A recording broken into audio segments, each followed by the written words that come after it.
Welcome back, guys. Today I'll be diving into a formatted on lateral raises and really just breaking down all things lateral raises. So whether you're somebody dealing with achy shoulders during lateral raises, maybe you just have small delts and you need to trade your delts better, we'll go over all the principles and really the checkpoints I like to look at when it comes to breaking down how to do a better lateral raise. But first, please do me a huge favor. Like the video, subscribe to the channel. Now we'll kind of get into some things. So generally speaking, here's a few things that we're gonna be looking for with a lateral raise. If I were to look at really 3 checkpoints, maybe 3.5, I would go 1, where is the rib cage in space? So rib cage. 2, where is the scap? Really, the rib cage positioning should relatively set the trajectory of the scap. And then 3, what's the arm path doing? So all those things are going to run together. But typically, if we are having some sort of issue with lateral raises, I chose this video specifically because I'm training relatively hard here in terms of I have some other video I'm going to show from a poll on my Instagram where it's just like B-roll weight. Well, let's see how close this goes to relative failure.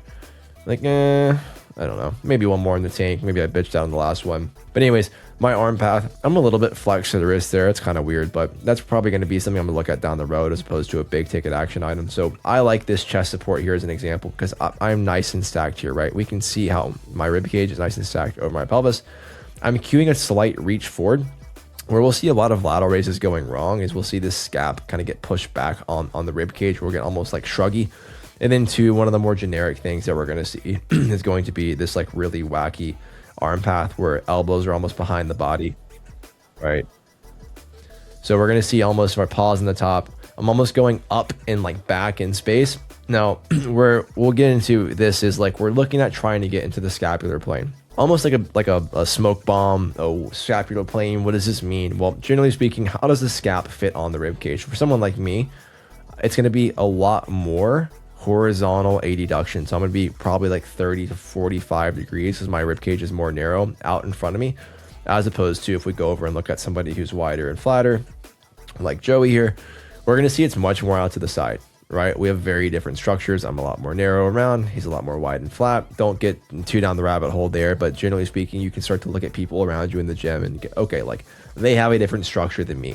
They are built more like a freezer. They are built more like a water bottle, right? There's different sizes and shapes to rib cages. So he's just demonstrating there what I was just showing there on my bad reps on the other side. But what I've not shown here is a bad rib cage position. So if I were just to really be simple, I would want to almost cue a slight forward reach. We can eyeball that to scaption. I guess I should go back and talk about why that's important. So we're looking to get where the scapula fits on the rib cage. We can talk about getting the fibers of the delts to line up with the relative arm path as they're going to go from the humerus to the scap. Or generally speaking, when I'm in this super like shoulder abductor, shoulder extended position back here, in this elbow behind my body, however you want to look at that.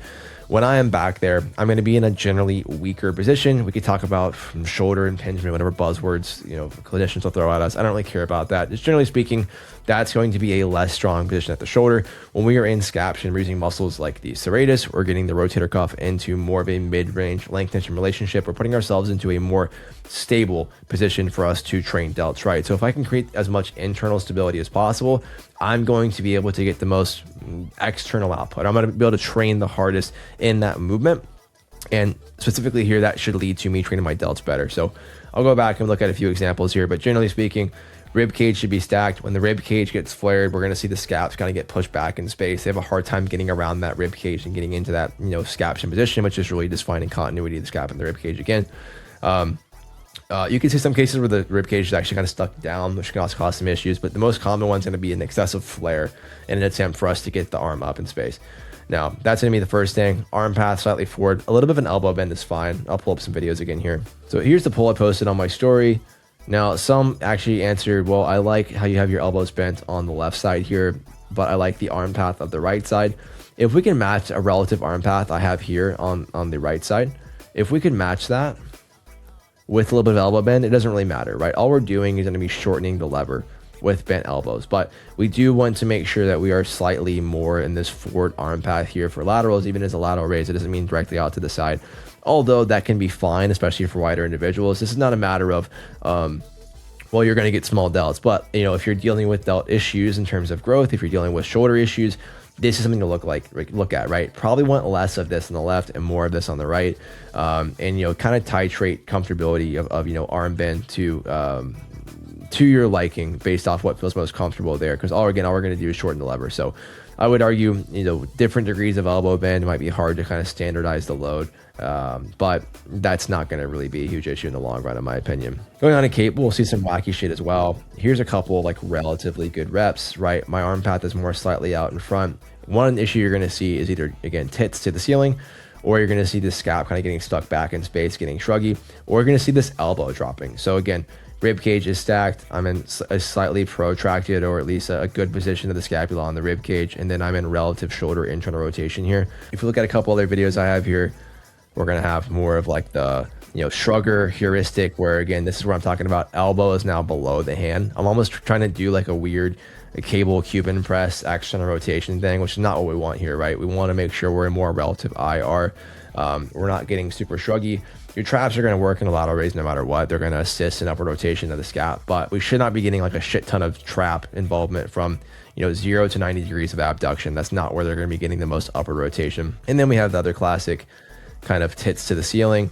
I don't have very good thoracic extension, if you can't tell. So this is my best interpretation of this kind of flare up in space. But when you see that, you're going to see how already shruggy I am right here. Can we see how when this chest is up, this scap kind of gets like shruggy and kind of stuck back in space? So if I were to change this setup to really get the ideal scenario here for effective delts or comfortability, this is kind of where we get into as well, like why somebody might want to use a cuff for their lateral raise. Like, well, I don't want to be limited by my wrist stability. It's like, well, your wrist is a very structurally stable joint. You shouldn't have instability at your wrist. So really, if we have instability at the wrist, it's probably something more upstream, right? So if I have instability at the shoulder, I'm at weak position at the shoulder, that's going to show up downstream at the elbow or the wrist. So I'm not going to get into a pissing contest over cuffs versus no cuffs, but I do find when we have people that like are adamant about using cuffs because of one of these, X, Y, or Z reasons that don't have much logic around it, it's like we've not fixed the upstream issue, and we should probably fix the upstream issue if our long-term goal is to be training, relatively discomfort, pain-free at the shoulder, as well as just growing our delts overall. So if I feel the need to use cuffs for whatever reason, whether it's shoulder pain, elbow pain, wrist instability, let's look at all those things I already described. How is the rib cage position? How is the scapula position? Am I in relative shoulder internal rotation?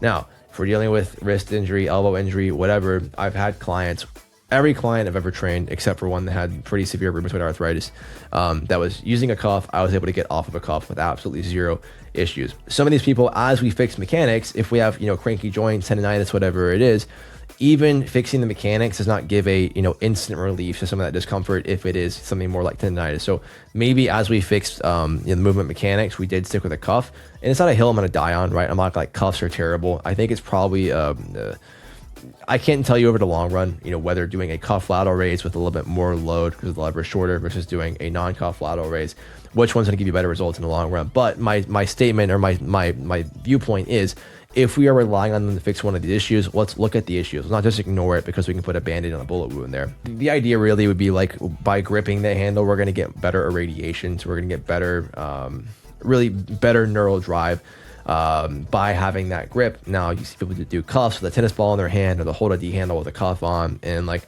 I couldn't argue. There's plenty of times that we'll use things like straps and we'll kind of be like, oh, okay, well, it doesn't matter here, but it matters here.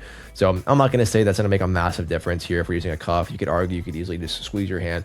My main point is, let's not be doing silly things, especially if we go over and like this surge cuff lateral raises, like put it above the elbow. Now we have the whole stack on. You can see how much this kid's already leaning to the side. Like we end up adding so much overall load to the cable stack by shortening the lever that now we're just demanding so much more stability out of the scapula. So we'll get really weird positions at the shoulder and even at the torso because of how much load's actually on the cable stack. I don't see, there's actually not very many actual cuff lateral raises when I look here. Here goes Jeff. Yeah, again, he's more out to the side, but he's a wider individual. So like that would be like a pretty decent setup. What else do we have here? So this is kind of what we're looking at, like we're talking about, like this would be a bad cable setup, right? Hand is above the elbow, we're leaning for some reason. We're going to see some crazy like Michael Jackson leaning shit too, like this. It's like, guys, we can just move the cable. We don't have to lean here. It's like tits to the ceiling, bicep facing the ceiling. So chest flared, externally rotated, right? We're already doing a lot of things off there that we'd want for a cable lateral. So again, if our goal is to maximize output, what I want to do, I'm going to go on a cable stack, probably set it somewhere even a little bit higher, closer to the knee if I need to kind of cue that more driving away motion. But I relatively want ribcage stacked right here. I'm going to cue a slight forward reach. You just kind of saw him reach right here, reach to the side. It's not what we want, right? We want to start forward reach. We're driving away. We're not flaring the pecs, or we're not flaring the chest. We're not externally rotating and dropping the elbow.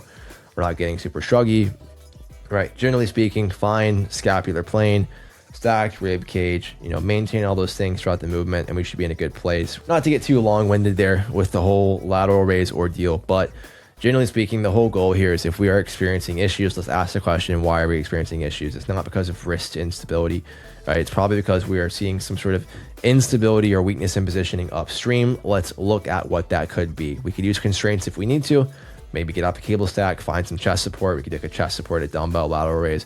We could do a chest supported machine if we have one. Again, or we could just drop the weight and focus on quality of movement, stack the rib cage, find the scapular plane, cue that drive away. Make sure we're checking all those boxes and we should be pretty well off. Now, let me know what you want to see next. If you have any videos of yourself you would like for me to do a form audit on or do a program audit for you, my email is down in the description for you to reach out to me there. If you're interested in online coaching or in advisory services, I have a link down below as well for that. Please, again, like the video for me and subscribe to the channel if you made it this far, and I'll see you guys again soon.